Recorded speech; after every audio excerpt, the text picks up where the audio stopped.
Smartphones, always to hand and always connected.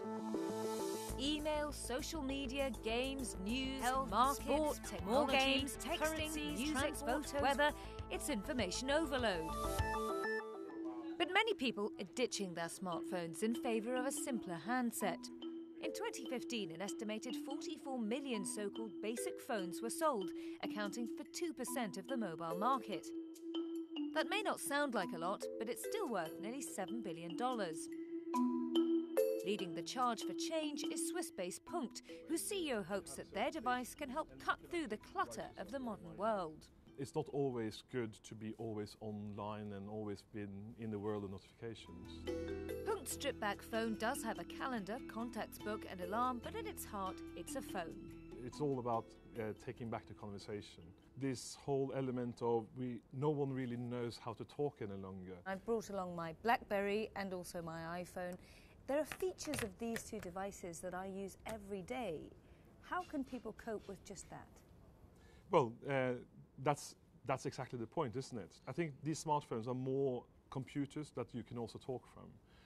And the less it is built to having a conversation with, for instance, I myself am a user of a smartphone and such a phone. And so I wouldn't give up my smartphone, but I just got more help from this to cut it out more often. And taking that step back seems to be getting the phone noticed. Sold out within weeks of its launch, it has the backing of Design magazine wallpaper. I think more and more people want simplicity in their daily lives, and design is a great tool to achieve this simplicity, because the work of designers is basically making our lives easier and creating objects that are pleasant to use, pleasant to have around.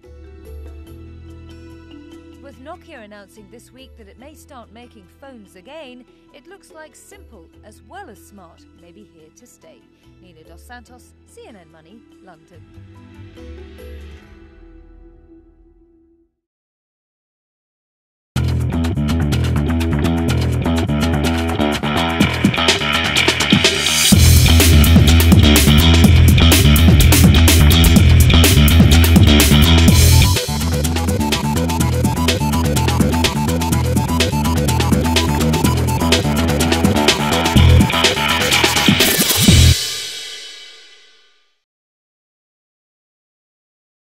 This is a piece of glass nearly as thin as human hair.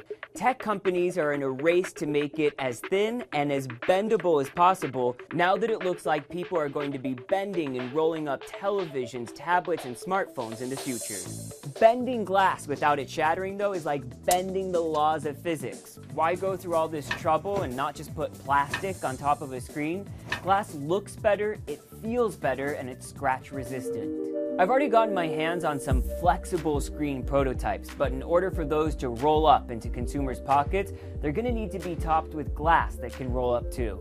A German company called Schott has engineered this piece of glass, which is so strong that it can bend until it's just 9 millimeters apart. Still, glass has its limitations. If you bend it too far or you twist it, it can break. That's why I have the glasses on. Until rollable screens hit store shelves, ultra-thin glass like this isn't just going to sit in laboratories. Tech companies are already ordering big rolls of glass like this one and putting it inside the thumbprint sensors and cameras of smartphones.